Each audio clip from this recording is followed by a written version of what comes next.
సినీ నటుడు అల్లు అర్జున్ పై ఫైర్ అయ్యారు పీసీసీ అధికార ప్రతినిధి గౌరీ సతీష్. అల్లు అర్జున్ మానవత్వం లేని రీల్ హీరో అని విమర్శించారు.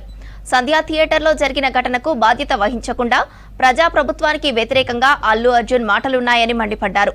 తొక్కిసలాటలో నిండు ప్రాణం పోవడానికి కారణమైన అర్జున్కు బీఆర్ఎస్, బీజేపీ సపోర్టు చేస్తున్నాయని ఆరోపించారు. కాంగ్రెస్ ప్రజల పక్షాన పోరాటం చేస్తోందన్నారు గౌరీ సతీష్.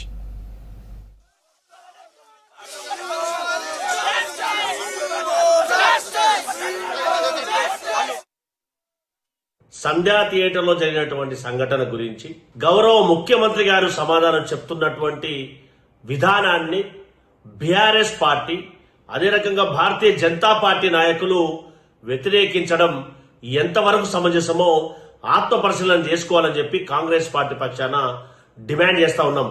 సినీ ఇండస్ట్రీకి ఏదైతే మేము చిన్న చూపు చూస్తున్నామని చెప్పి సినీ ఇండస్ట్రీని భారతీయ జనతా పార్టీ నెత్తినేసుకొని మోస్తుంది అని చెప్పి ఏదైతే మీరు అబద్ధం చెప్పాలని ప్రయత్నం చేస్తా ఉన్నారో ఇది యావత్ తెలంగాణ సమాజం అంతా కూడా గ్రహిస్తా ఉంది.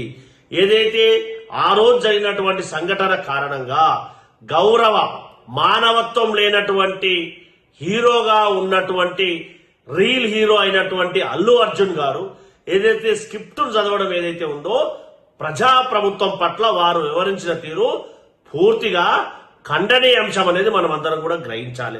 కానీ నిండు ప్రాణాలు కోల్పోవడానికి కారణమైనటువంటి అల్లు అర్జున్ గారి గురించి మీరు మాట్లాడకపోవడం, ఒకరిదైతే ప్రాణం ఇంకోటిదైతే ప్రాణం కాదు, సామాన్య ప్రజలదైతే ప్రాణం కాదు అన్నట్టుగా బీఆర్ఎస్, బీజేపీ పార్టీ నాయకులు మాట్లాడడం అనేది ఎంతవరకు సమంజసమో దయచేసి మనం అందరం కూడా ఆలోచన